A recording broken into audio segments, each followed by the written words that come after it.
This is the Nerdy Romantics podcast, and I'm your host, Y.M. Nelson.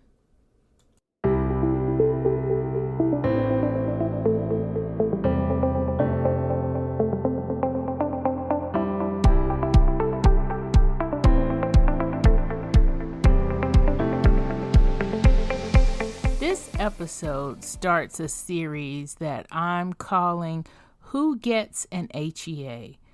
And it will showcase or feature romance books where the main character is either the unconventional look for a mainstream romance or more so societally marginalized.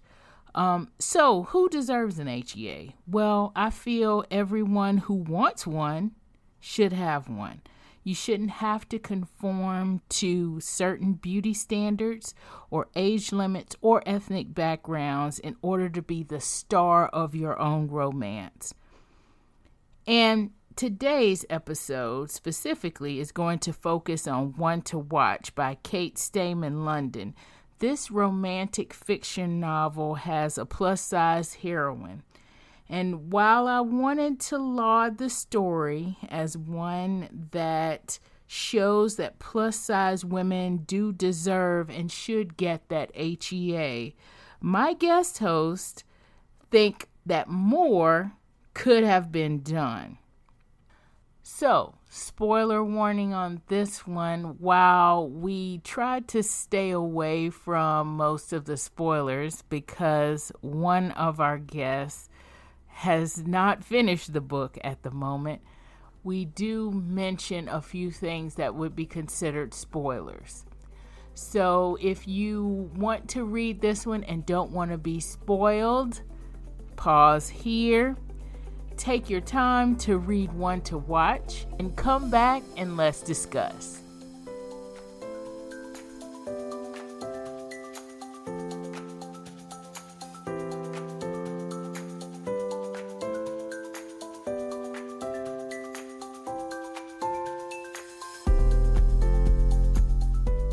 Okay, so we are here with our Nerdy Romantics, Pam, Marcie, and Staci, and we are talking today about One to Watch. Before we totally get into this discussion, which we were about to get into before I started recording, briefly tell me, for everybody, if you could think of the one book last year that really stood out to you that you liked, or just tell me the one book that you're reading now that you really like. Let's start with Staci.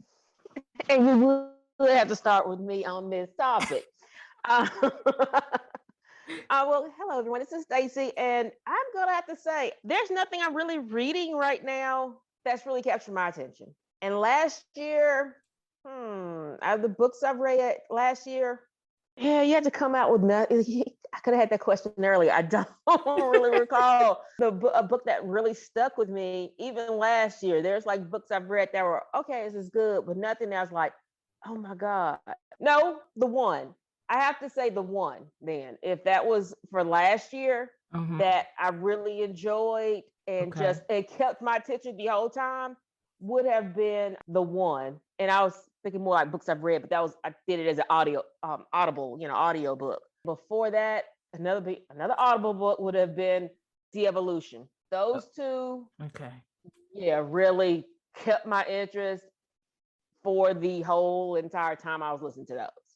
Especially De-Evolution. That one really, really caught my interest. Okay. So that has nothing to do with nerdy. Was nerdy, I guess, but not romantic in the sense of the word for that particular book.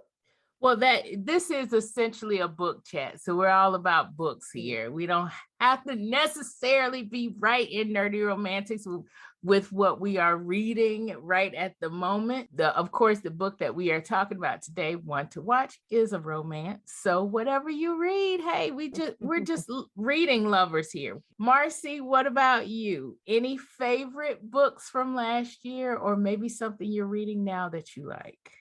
Okay, so hi everybody, it's Marcie, and I would have to say that the book that intrigued me the most in 2021 was The Society of Intellectual Beings by Iris Bowling. And I say that because I've been a fan of hers. I've talked about her a few times. I've been a fan of her work from the very beginning with her Heart series, but this one actually is a departure that kind of reminded me of something in the one kind of genre where she moved from typical like urban romance to something that had a little bit more edge and a bit more sci-fi to it. It intrigued me because I like to see authors that I love play in different genres and expand their reach. And so that did that for me.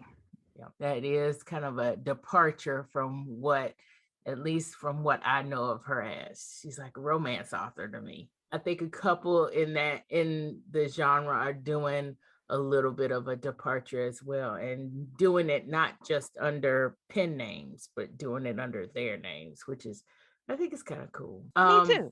Yeah. Pam, what about you? What did you read last year that you really liked? Or something that you may be reading now that you really liked? Look, I guess since I read the one toward the end of the year, that was a neat one. One that I kind of started, but I need to pick back up because I was going into more of a self-help kind of thing, was Iyanla Vanzant's Get Over It, which is just talking about in terms of healing from the hard stuff we deal with in life. My sisters and I were getting together to read that one. So that's one we have to finish. And that's been pretty awesome. And then I would say just one I'm thinking about getting into. There was a book that I think it was called The Secret Lives of the Four Wives, which is really a book about, supposed to be kind of a hilarious type book, but also about a life in polygamy. So, and it was in the setting of Nigeria. I'll let you know how that one goes. I'm interested in what that might look like. Just something that's kind of off the beaten path of what I would normally read. Right. Oh yeah, we'd like to know what Yeah. that becomes. Yes. Okay, But for now, we're going to talk one to watch it. We're going to kind of get into this. I know we have some kind of strong opinions already about this one. In general, when I said, "Hey, you guys, you want to read one to watch?" A couple of you had it on your TBR, you want to read it list. And once you got into it, what did you think about it? This is Marcie, and I'm just going to say it was when you mentioned the name, I had seen it I'm in a lot of book groups on Facebook, so it had come up in my feed. It really was in my future reads list on Kindle, waiting for me to pick it up. So when you brought it up, I was like, oh, cool. The premise was outstanding. I had such high hopes. I literally read the prologue and was like, oh, well. Yeah. So this is where we're starting. And I had two minds at that point. One was maybe she's going to prove me wrong. And then I guess the other 50% was like, or she's just gonna prove me right. And unfortunately, I don't know if this is the time to mention it, but I feel like It's okay. I feel like she proved me right. Yeah. I had expected and hoped for so much more out of the main character, out of the premise, out of all the opportunity there to really make this story something worth reading. The cover had me hooked, but the actuality of the words themselves, I was not thrilled. I give it. Is this when I rate it, or do I do that later? You know what? Go ahead and do what you like. Rate it if you want. I honestly, and I don't. I give everybody the benefit of the doubt, but this is like a 1-star book for me. You. I would never recommend this book to another soul. Okay. Staci, Pam, are we in agreement of this? What are we thinking?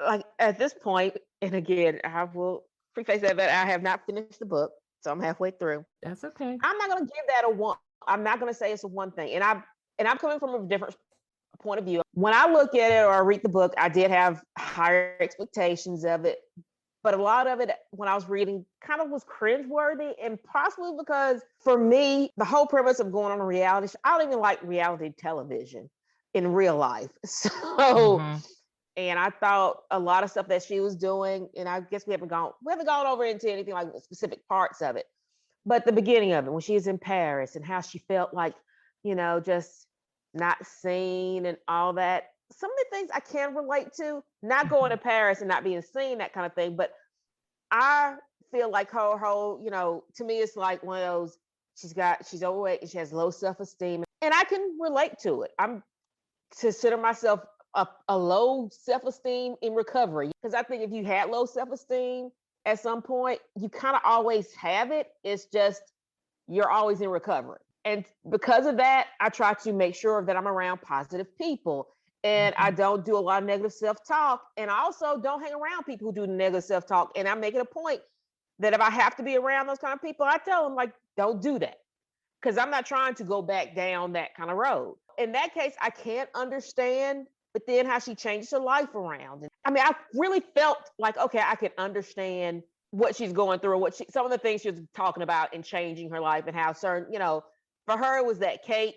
And I know I'm not sure how far you want us to go to, but for her it was that It's cape. okay. Find that cape was her, this is my change. And for me, it wasn't a cape, it was going to college with y'all, really, who made a change for me for the better. As in, I was like, if it fits, I'll wear it, kind of a thing. Not really going into finding stuff that I really felt attractive in. And, I guess daughters kind of follow their mothers when they come to that. And my mother is not plus size and she doesn't like to shop. So if you have someone who's not plus size and doesn't shop, and I wasn't a person that liked to shop, but I had no, like, where can I go to shop? And it was like, Catherine Starr shop. The old people, the people I knew with plus size were older. And it's like, this is it. We went to college and I met y'all, and it was just different women of different sizes. And regardless of what size y'all, you should be able to feel pretty in your stuff and all that. So that made a change for me. And I could see that for her as well.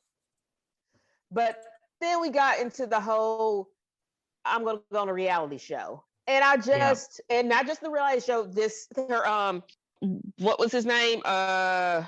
Ray.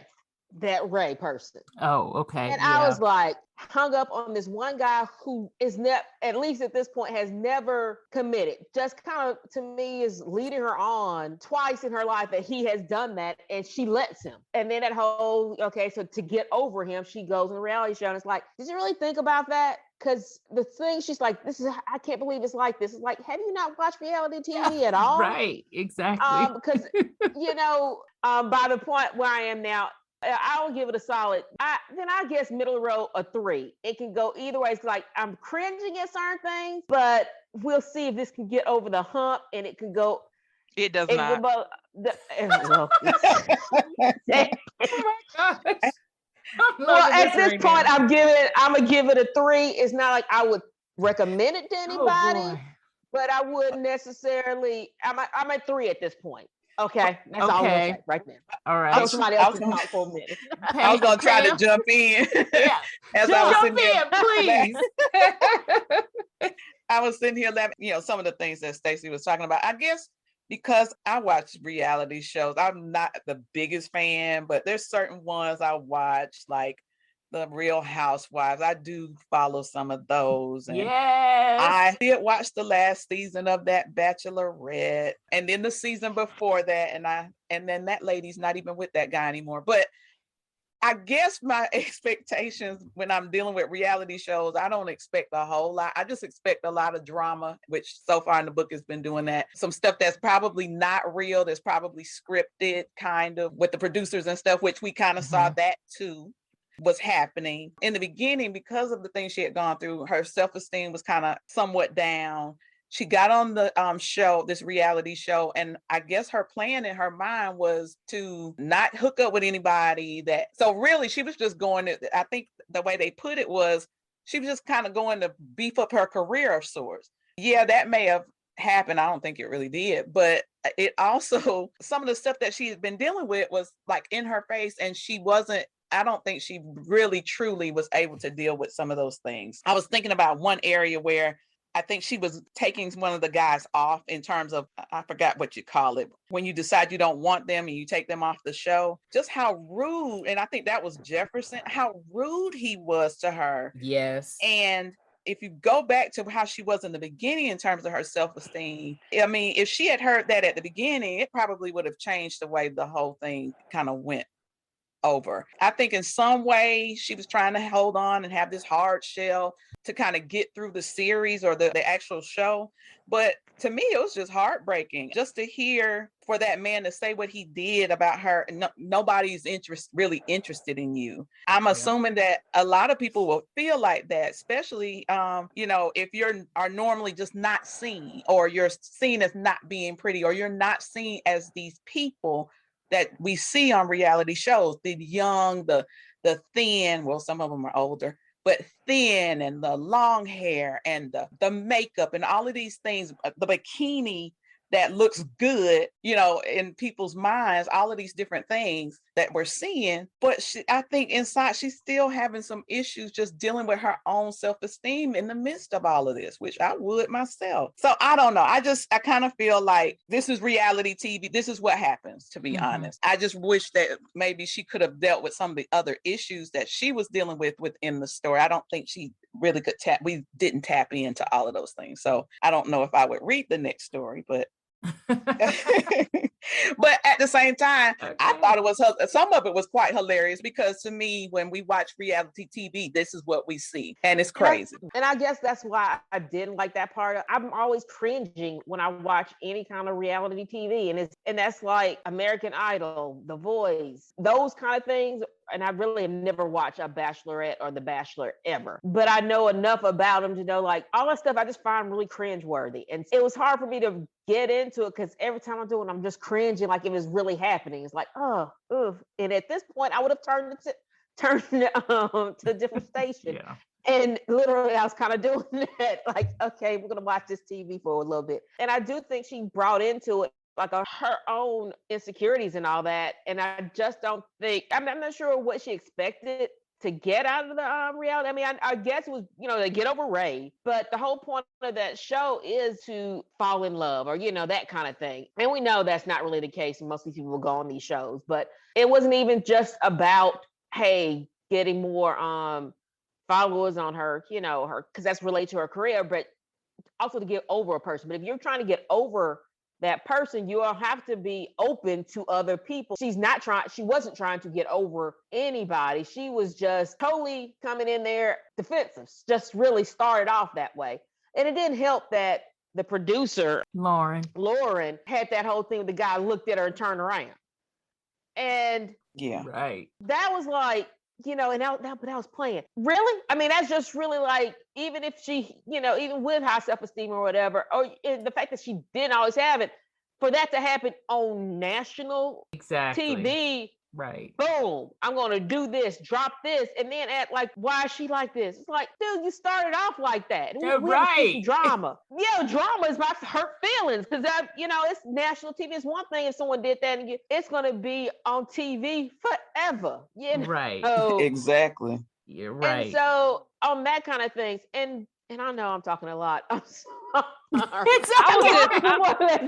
I just want to jump in, because I want to say that I am the opposite. So I don't love all reality TV, but I do generally watch The Bachelor and The Bachelorette. I am in a Facebook group that talks about it and all the episodes. I'm not like active participant, but I follow it and I watch. I'm not at the point of the bracket and all that, but I do watch those. So I think for me, and I don't know if you saw the show Unreal. Yes, I was just gonna say, this is so much like Unreal. Right. And I think from the perspective of portraying what it's like to be on a show like that, I'm gonna give them accuracy. I'm not saying that that's not what happens.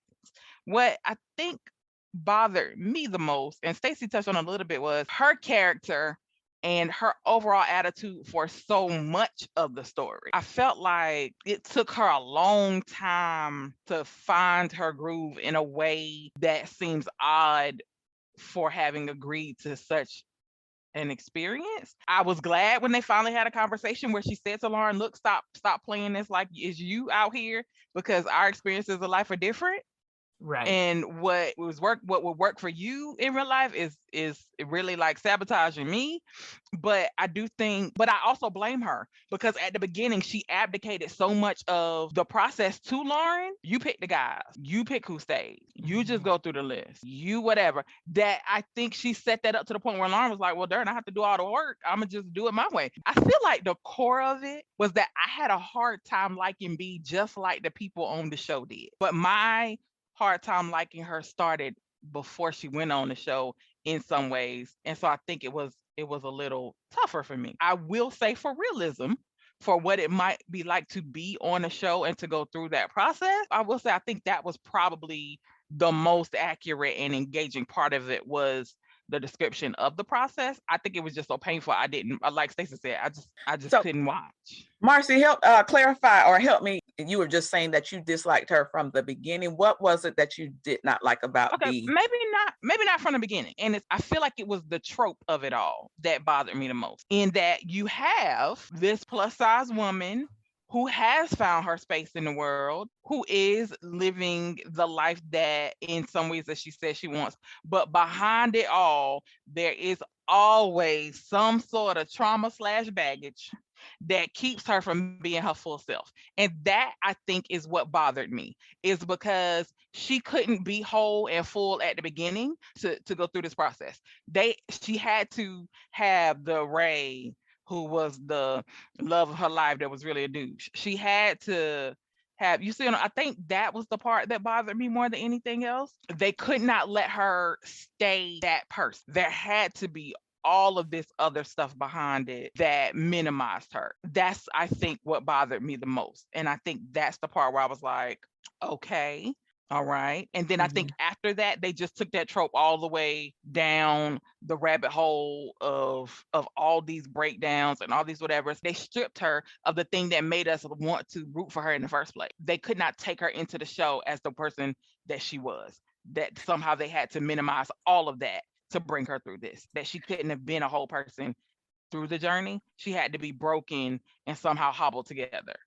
And that is what pisses me off, because not every plus size woman is that narrative. And not every plus size woman is uncomfortable in the space she's in. Not every plus size woman goes into situations with all those insecurities in the back of their head. And not every plus size woman is surprised that a man is attracted to her, regardless of what he looks like. So I think there were a lot of tropes in there and a lot of stereotypes and a lot of places where there was opportunity to present a different narrative. And instead of doing so, the book fell on every common stereotype about plus size women in a way that I felt this book was going to be empowering in a different way. And that, I think, is what made it harder for me to get through it, is because I kept watching it time after time after time. They were falling back, and it'd be some memory. I didn't go to the prom. My first kiss was. Every plus size woman's past and history is not that narrative, but that's what we see in most books. We see this concept that, oh, he can't possibly be interested in me. Lies. She's pretty. She has really nice style. She's a boss. Why would not he be attracted to her? You see that in movies often. And this book, when I read it, thought I was going to get something different.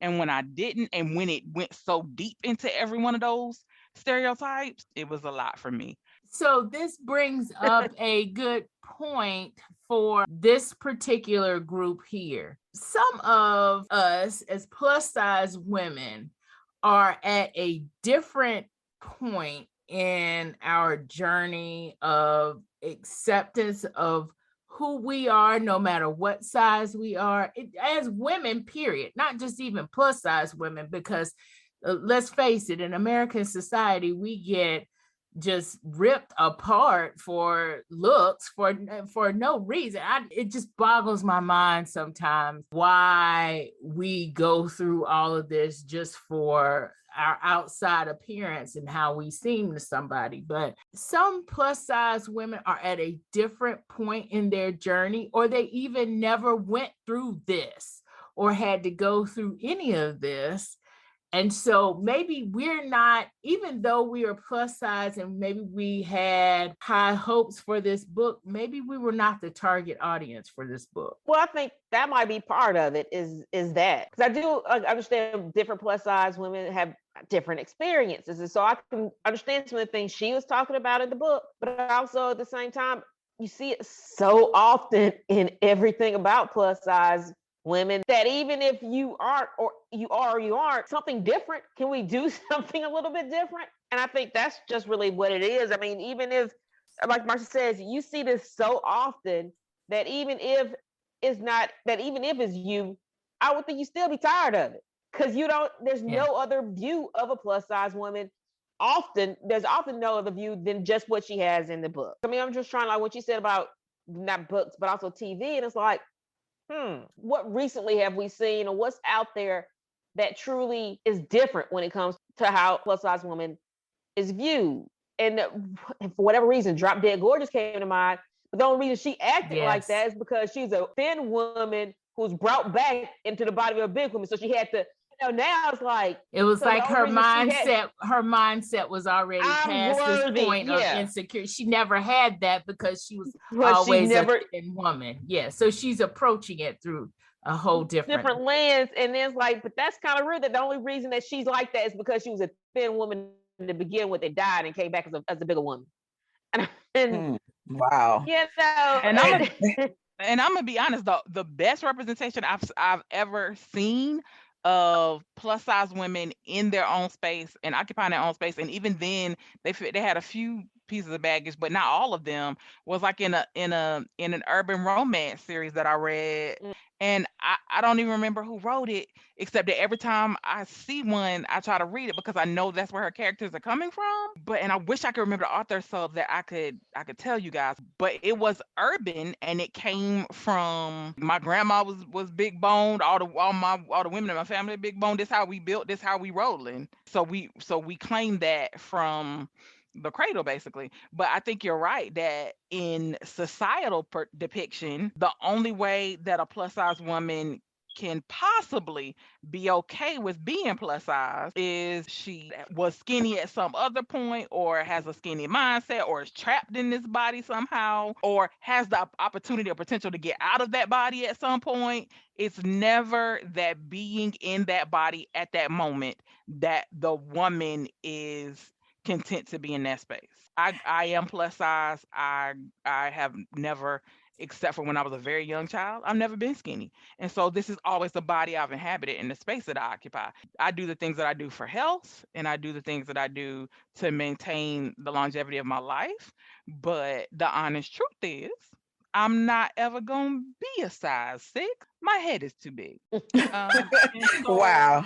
She said her head is too big. My head is too big. Yeah. My body will be like, so this isn't not that. Okay. But so I'm always been in this space. And so I occupy this space from a place of security. And I think that that's something I don't often see. And I'm not escaping this body to be in someone else's skinnier body to live the life that I wanted to live. I'm gonna go back to it. Staci didn't hit on it, but I was plus size and Black in Paris, and I did not feel unseen. I did not wear dark clothes, and I did not feel people's eyes staring at me in disdain. Okay, I don't didn't know. feel that way either. Yeah, no, none of that. It was great. It was honestly great. There are pictures of us in a lot of those bus trip people's vacation albums, because I don't know if it was that we were plus size or Black or American or what, but we're in a lot of people's photos from the Arc de Triomphe, and I'm good with that. And so I think that there's something to be said for occupying the space you're in and being comfortable there. And I wanted to smack her a couple of times. So I was going to jump in. I'm sorry. Go ahead. Jump in, Pam. Jump in. Look, I was sitting here. I was trying to come up with examples of things that I like that have been portrayed on TV, but kind of still falls into the stereotype, to be honest. Growing up, I guess the way my parents raised me, I've always been taught to love who I am, the size that I am. I have pictures of myself standing at the bus stop at my dad's bus stop, wearing these cute little clothes. But I was a really plus size girl growing up. So that's all I knew. And my sisters were smaller, but I always loved myself. I never looked at myself like I was, an ugly person, or I was always very confident in who I was as a person. But I was just thinking about a couple of examples where it also made me feel kind of good to be plus size even the more. When I was in Haiti, I remember when I was walking around. Now, Americans in Haiti are already looked at as like amazing people. They look at it as almost as royalty to a degree. I remember that we were walking around with all of the different people I was with, and all of the Haitian men kept coming and talking to me. And I was thinking to myself, maybe it had to do with my hair, the way my hair was or whatever. But one guy finally just said it. He's like, "You are just so beautiful. You're full. You're this, your thighs." And I started laughing. I said, "Oh, okay. Well, I mean, it's who I am. And well, thank you." I just saw how they were paying attention to me more than my smaller counterparts that were next to me. So I thought that was kind of cool. The other thing I thought about in terms of movie examples, I don't know if you all have ever seen the movie Just Right with Queen Latifah and Khan. Yes. Love that Mhm. movie. Writing a book based on it. How about I am that? Queen Latifah. Thank you. I just wanted to let you know. Yes. I just love that. I mean, I love the movie because, the whole time, to be honest, as the big basketball star, he always looked, it seemed like he looked at most of the smaller women, or at least that's how it was portrayed per se in the movie. But in the end, he was with Queen Latifah, and she was a beautiful, beautiful plus size woman. Nothing wrong with Paula Patton, but totally different. I mean, just awesome. And so I look at myself in that way, that inside and out, I'm Queen Latifah. I'm beautiful plus size. Y'all might not like the way I look, but dang it, I look good and I look like Queen Latifah. That's just my and Well, I totally love that movie too. And I can see that could have happened here, but it didn't. And I see what Marcie was saying about, or it might have been Staci. One of you were saying about how it started off that maybe she was could have been a little more assertive and assured, because to me, I thought that's what she was in the beginning. That was the whole point of her being this influencer and talking junk about the show in the beginning. So I thought she was going to keep that, but she didn't keep that, when she got on the show. Nah. Yeah, gotcha. No, I think that's the bait and switch there in that case. Mhm. It was just, I thought we're getting someone who was confident. And I mean, there are times when you don't feel confident or whatever. So I mean, I understand that, but it's like the whole time she's second guessing herself all the time. And now I'm thinking, how was she ever a plus size blogger or Instagram thing? Because how can she act? That is how she made her living. If how she's acting on the show, at least to me so far, I just don't see that at that point, like that is really being something that could actually happen. I mean, I thought I was going to go in admiring her and everything. And so far, like I said, I have not liked any of her, except for the last one that's chosen by her friend. Those couple of dates, I'm like, okay, we're actually seeing more of, I guess, who she is, maybe. But at the same time, still, so far, I just have mixed feelings about her as a character at this point. That is a great mention of Marin as a best friend, as someone who tried to come in and restore order and remind her of who she was, who could look at her and see what she couldn't see because how deep she was in her own head. And I think that was probably one of the more refreshing, the parent scene with her and her stepfather, her mother, and that was, I mean, I guess as good as a family scene could get. But I do think that having Marin come in at that point particularly, but along the whole journey, I think was an interesting and refreshing counterpoint to remind me of who I thought she was. I think that gave me hope that I might see that person, but it was... You're not making me have good feelings about this, Marcie. I hit the lottery on best friend, so I have no qualms. But I just, in this case, I really feel like... No, I'm not talking about the book, not the friend. I'm sorry, Staci. I don't know. Whatever. But my point here is, I'm sorry, Staci, that you couldn't tell by now. If you want to stay in it, go ahead, friend. I'm going to stay in it just to see. I'm going to power through. And it'll be like 2 weeks later. How far have you got? Halfway through. Right. So, I feel like I want to spoil it for Staci at some point, but I'm trying No, not go to. ahead. I Yeah, mean, go for real. ahead. Because No, this I'm is the not. whole point of the podcast. I'm not gonna do it for the podcast. Well, you've been largely silent though, and I would like to Me? hear. Yeah, Yes, you like have. I would like to hear your I'm the summary. host. I'm the But host. I'm supposed to be fielding but I it. but I also think I would like to hear your perspective as well, just because the panel kind of monopolized that whole, and I don't know that you got to give your star rating or to kind of give us your elevator view of the story. Okay, so I feel two different ways because there's kind of two different sections to me to this story, or two different topics, I guess. There's the one of the whole bachelorette, bachelor kind of thing, that whole thing. And then there's the whole B and her being plus size and representation. To me, they're almost kind of like two different books in a sense for me.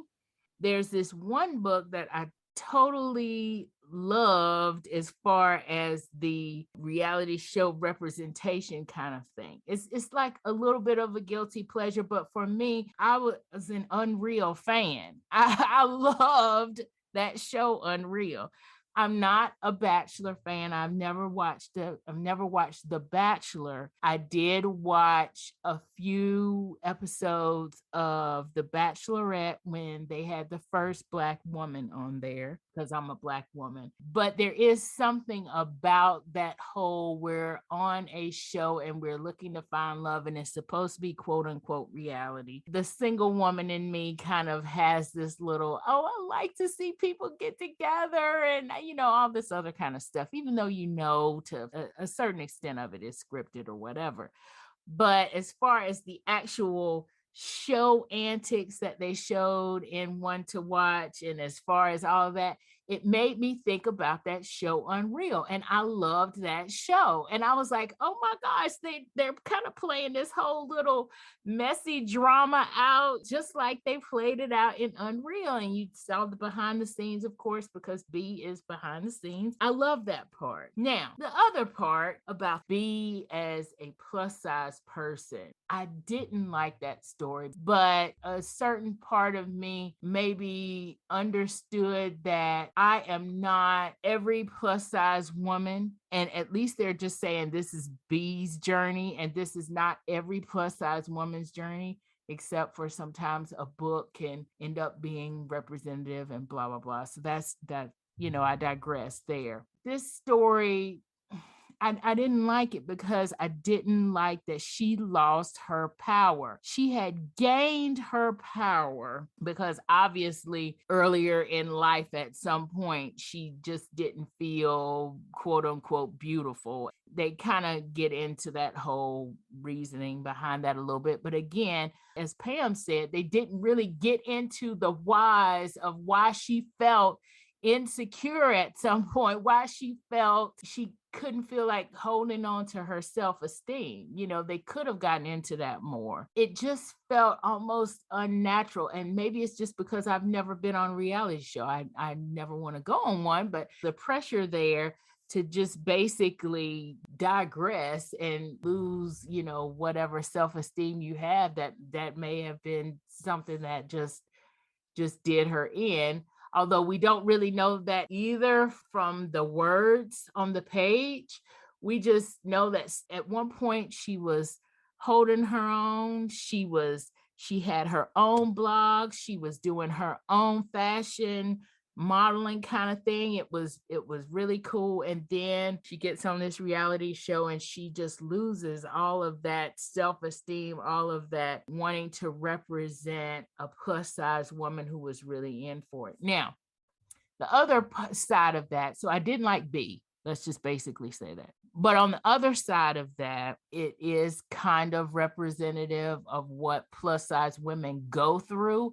I don't think B is a good representation of a plus size woman, especially not one who has supposedly embraced being plus size in a skinny world. As a plus size woman, I've heard those comments. I've been fetishized for being plus size. I've been fetishized for being Black. Those things happen. Those things are representative, and those things are as ugly as they are in this book. On that little side of it, I feel like showing that and showing how ugly that is and how wrong that is, that was a positive as far Okay. as that. I see that. You see, Okay, you see what I I'm can see that. saying? I can see that perspective and to show the reality of what that's like. Okay.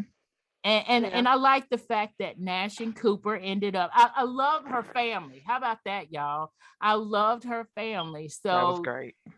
Yeah. the fact that her family went to bat for her and left Nash and Cooper out there in the cow pasture walking through crap. I was like, yes, I'm all for it. That's what should happen to you for calling her a cow. You shouldn't have done it. I guess you would really have to just create a whole world to actually show all of that kind of negativity at one time happening to a person. That and this, a reality show where she meets 25 men or how many ever men it was. Otherwise, speaking as a writer, there's no way I'm going to be able to handle all of that in one book. That's a lot of oppression to handle in one book. Could you ever see this actually happening? In terms, yeah. But yeah, see, that's what I want to. That's what I want to know, because again, I don't watch The Bachelor or The Bachelorette. But is it true that they haven't had an actual plus size bachelorette yet? Right? They've all been small. No plus size bachelorettes. No plus size bachelors. No plus size bachelors. Anybody, right? No plus size anybody. So it's like, that is like the one thing. I mean, they've had one Black woman to be a bachelorette. I don't know if they've had any more since then. And I think this past season or a couple of seasons ago, they had one Black man be a bachelor, right? Yeah, that was Matt. Yeah. So for them to even take, it took, how many seasons of this has it been on this show before they've had a Black person be like the lead person on the show? And I would also like to say, forever for them to get a and for it to be a real plus size woman, not a size 12 exactly. or size 10 that's not who's bigger than the standard demo size garments that dressmakers make, and so I think that's the other thing, is to get a real representative plus size person. But if we saw that, I would also like to take away the shock and awe factor of it, and just tell the men, this is who you're gonna meet. Come if you want. I mean, and see, I think that was part of the problem with this particular book, is that they did not tell the men that they're going to meet a plus size person. And so, I know they did that for drama and all that kind of stuff, but that part of the plot took away from the empowerment that it could have had. Right. There's probably a factor of people who would say that it shouldn't matter, that you shouldn't have to quote unquote warn people that someone is plus size. But I'm going to say that as a plus size person living in our society, especially American society, that it is still a factor. It is still important to some people. And so it is something that I include in descriptions of myself. And it is something, if you're not meeting me in person, I do that for both of us to be clear about who we're meeting and about expectations, because it is something that's important in this society. So I feel like in this engagement, I think that would have also taken a layer out of it, because the question of who are they coming to meet and what they were expecting versus who they met, I feel like set up a whole lot of the uncomfortable dynamic that really impacted B. Had it been known and the suitors had been people who knew who they were meeting and had a preference for it, I feel like the whole process would have been different. Or not even preference, but didn't have an opinion either way. We're willing to know that. I think it was blindsiding them, expecting everybody to adjust, and then expecting her to be able to adapt to their experience in addition to hers, I think was a lot. And the other thing that kind of brings up is, so what happened with that was she kind of imploded And so then the main squeeze guys, the ones who we think or who are portrayed of as actually loving her or actually liking her, were the ones to actually fuel her with the self-esteem, which I don't like that either, because we all are pretty much independent, self-made women here, and we don't need validation to feel as beautiful as we know we are when we look in the mirror. To quote Cat Williams, it's called self-esteem, Yes. esteem of self. Yeah, right. Exactly. And here we had, in this book, we had Luke the Frenchman, who was actually forcing B to feel as beautiful as, you know, we think that she is, and to feel as deserving as we already knew that she should have felt. And, you know, Sam, the Michael B. Jordan lookalike, propping her up and saying, yes, I do like you. Yes, a man can like you and can actually genuinely like you. And then we have Asher trying to say, listen, what's the truth of you being here? Actually look into yourself. And I hate that we had to have the guys do that for her. Wow. Because at a certain point, with her being this Instagram influencer or this influencer, that she should have come in with that already. But I didn't write the book. And this is not the story that was told. This is not the story that was to be told. The story is out there. That's kind of how I feel about it. I have a split mind about it. It does some good plot stuff, but what it does for plus size women, I think, is a little bit of a disservice. Agreed. Let's talk about, so one time somebody mentioned fashion. I noticed she was wearing a lot of these outfits that I was like, oh my gosh, if I just had that in my closet, if it fit me like they're saying it fit her, because she mentions that she is apple shaped. And that is me. I am so apple shaped. And I was like, I want these clothes. It also kind of brought me back to a book who does plus size Instagram influencer a little bit better. And that's Big Summer by Jennifer Weiner, which I've talked about on here. But one thing that it reminds me of is that she also was doing fashion and talking about clothes in that book. And Jennifer Weiner was saying that people were actually writing her, or women were actually writing her, wanting to know where the clothes, where were these clothes coming from? And Jennifer was like, this is fiction, y'all.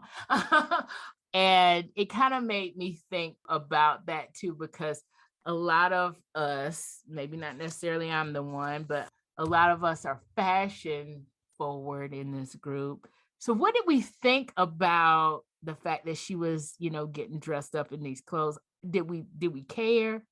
I think it reminded me of just some of the things that we talk about or look at on the day-to-day of people who are out there doing their blogs, plus size women doing their blogs and showing off and showing different styles and things on. So really that's what's happening now. I may not be one that really captures it in terms of going out there, ooh, I want to wear what she has, or I don't spend time doing it very much, but at least I know it represents what's out there or what people are doing, or plus size people are doing. So it's present, I think, in our media is happening. I think for me, that was probably the closest to something that I could visualize, because when I realized she was living in Cali, when it talked about being, you know, apple shaped, when it talked about her style and her taste, it immediately made me think of Kelly Brown, and I Get Dressed, and her blog, because she is a plus size blogger, yes, but also a fashion blogger who blogs about fashion in general, and then has the concept of that fashion is fashion, and it's fashion no matter what body you put it on. And so I think to me, that was something that was nice. It was relatable to someone that I knew in the blogger space. And I think that part for me rang true with the sense of authenticity, of understanding what fashion is, what good fashion is, and then being able to respect it when you see it, not just whether it's on you or on anyone else. So I will say it did definitely put me in the mind of Kelly B. Yeah. The fashion part of it too I like the fact that they talked about, her shape, and it wasn't a full like hourglass plus size. Yes. And that she talked about, things that she liked to wear, fit and flattered kind of a thing. And they talk about it in a different, like when she's getting ready for this type of event and what she wore and all that kind of stuff. And I appreciated that. I'm not so much of a fashion person that when she named designers and stuff, I was like, who? But I like the fact that she talked about wearing her swimsuit, and she's like, you wear swimsuits all the time, but she talked about, but I choose them. But I'm glad they found a person who understood about plus size. Got someone who picked. She never, at least at this point, I haven't heard her complain about what was chosen for at all, because whoever they chose, the stylist, found things that would look nice, that was representative of her style. And so it looked to me, I know it looked like, but it sounds to me that whoever they chose actually did research on her. So she didn't complain to me, not once, about what was selected, except for the whole in her head about the swimsuit part of it. But other than that, she seemed like what was doing her clothing was it wardrobe? Allison was on the money on that. Yeah, she was. This is not really a spoiler, but she continues to be. She's like the one bright shining star of this whole thing. One thing that kind of threw me for the whole storyline, if she's a fashion blogger and all that, I mean, Allison did a great job, but it's like, I would have thought she would have wanted more input about what she was wearing.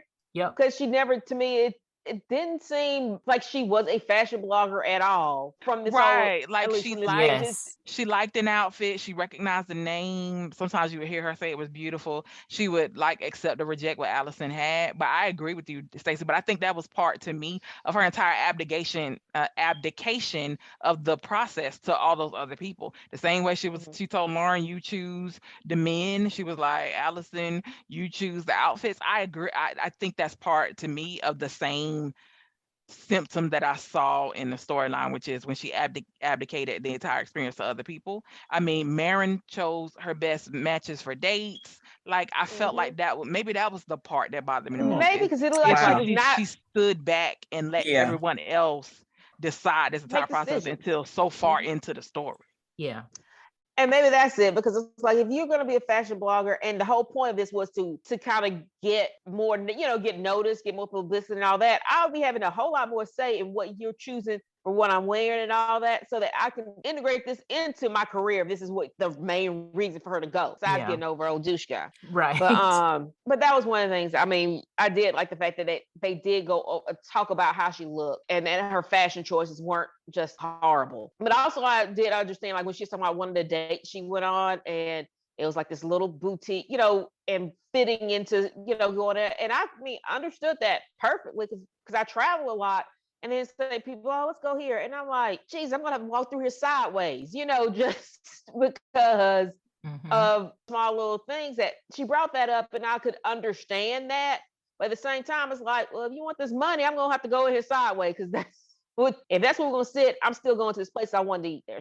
I'm not sure I'm trying to remember how she felt about going that, but I understand, like, there are perspectives that I could tell that this was a plus size author, was because of that. Because I don't think a lot of people do think about those kind of things. Like if I'm in a little hole in the wall, that sometimes hole walls means there's not a lot of space in there. And I do see that, yes, it is her perspective of plus size. And I guess that's probably why, at least for now, I'm giving her a 3 until I read the rest of it. It's like, looks like she's pretty much going by her perspective alone in all of this. But I want some authors that have a different perspective to get some time. I have a different type of heroine. Right. Right. Okay. It's like you know that this person that's writing this is plus size because they're thinking, because they do mention some things that as a plus size person, yes, this is real to my situation. The problem is that we've got one plus size person here, and this plus size person does not have, one plus size woman, and this plus size woman does not have the same strength, is the word that actually came to mind when Marcie was first talking about but strength to deal with coming across something that's going to negatively impact you as a plus size person, like the booth kind of situation. Just going to be like, I'm just going to go in here and just whatever. Either you're going to accommodate me or you're not, because I'm going to eat at this place, right? That's not what happened, right? It was more like a shrinking back, let me deal, a kind of thing. And the whole hot tub on the yacht, that whole mess of a scene there when, she's first with the guys, I was like, this were me. Some of the same stuff would have been running through my head, yes. But how she dealt with it would not have been how I dealt with it. I would have been a lot stronger than that. And I think, and I don't even I barely show my face on Instagram. You're not going to see the body. I barely show my face on Instagram. So I felt like how she coped was not authentic to a plus size person, but the stuff that she went through that she thought about was authentic to a plus size person. Yeah. Okay. I'll give you that. Is that me? Mm-hmm. Do we get that? Okay. Yeah. Yeah. Yeah. So, we're kind of coming to the end of this here. So I know Marcie's already rated it a 1 star. Staci has rated it a 3-star at this point. Pam, what is your rating for it? So it's on a scale of 1 to 5. 1, I didn't like it. 5, it was amazing. I would not say it was amazing at this point, but I don't know. I would give it maybe a 3.5, just because in terms of the entertainment factor, because to me, it's just kind of like watching some of these crappy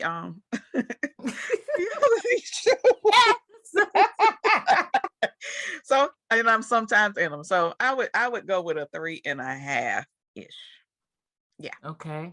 And because I was asked to give a rating earlier, I will give a rating on this one too. So, like I said, I'm split minds of this. The plus size story of this, I'm giving it a 2, which is a good reading for It Was Okay. For the, like Pam said, the whole reality show kind of drama, kind of messy stuff, I'm giving that 3.5 for that. So I guess I'm kind of around 2.53, I guess, if we average that together. The book to me was okay. It could have done a lot better. But then why I'm giving it kind of a middle rating is it's not a book necessarily, I think, for me. And I don't think it's necessarily a book, I should say, that speaks to me as a plus size woman, because I'm not this target audience. Please don't make it into a movie.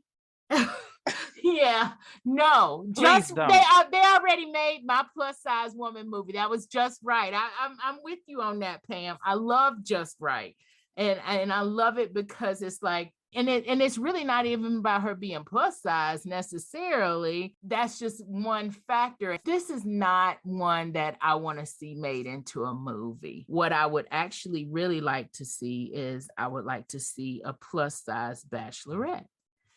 A real plus size bachelorette that is a little bit further along in her journey of acceptance on the show The Bachelorette. Now I would watch that. I would too. That's my thing. So thank you, ladies, for coming on. Oh my gosh, this was such a spirited discussion. I love the discussion, y'all. Thanks for bearing with me throughout all of this. I love it. Thank you for having us. Thank you. Thank you for having us. Please subscribe to Nerdy Romantics Podcast wherever you get your podcasts to be notified anytime a new episode drops. And if you like what you're hearing, please rate and review. The links are in my show notes at ymnelson.com. along with a lot of other links for books and other items that we talked about on our show. And if you really like what you're hearing, click the Buy Me a Coffee button while you're there to support us. Thank you for listening.